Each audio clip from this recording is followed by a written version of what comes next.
അധ്യായം 12. ആകയാൽ സഹോദരന്മാരെ, ഞാൻ ദൈവത്തിൻ്റെ മനസ്സലിവ് ഓർപ്പിച്ച് നിങ്ങളെ പ്രബോധിപ്പിക്കുന്നത്, നിങ്ങൾ ബുദ്ധിയുള്ള ആരാധനയായി നിങ്ങളുടെ ശരീരങ്ങളെ ജീവനും വിശുദ്ധിയും ദൈവത്തിന് പ്രസാദവുമുള്ള യാഗമായി സമർപ്പിപ്പീൻ. ഈ ലോകത്തിന് അനുരൂപമാകാതെ നന്മയും പ്രസാദവും പൂർണ്ണതയുമുള്ള ദൈവഹിതം ഇന്നതെന്ന് തിരിച്ചറിയേണ്ടതിന് മനസ്സ് പുതുക്കി രൂപാന്തരപ്പെടുവീൻ.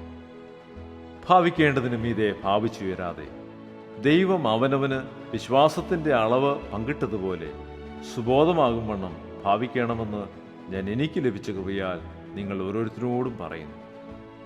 ഒരു ശരീരത്തിൽ നമുക്ക് പല അവയവങ്ങളുണ്ടല്ലോ, എല്ലാ അവയവങ്ങൾക്കും പ്രവൃത്തി ഒന്നല്ലതാനും.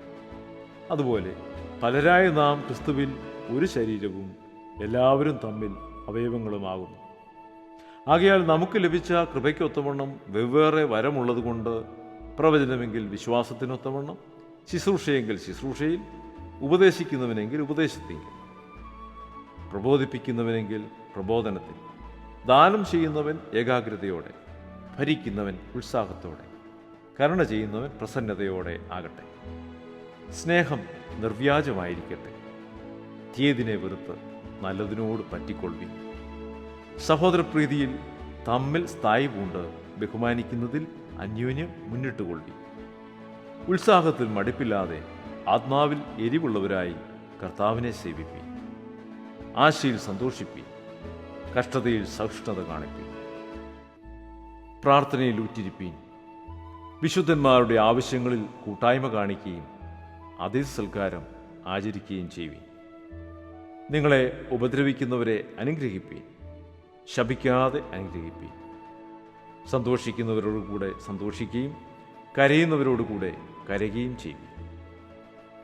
തമ്മിൽ ഐക്യമത്യമുള്ളവരായി വലിപ്പം ഭാവിക്കാതെ എളിയവരോട് ചേർന്ന് കൊള്ളുവീൻ.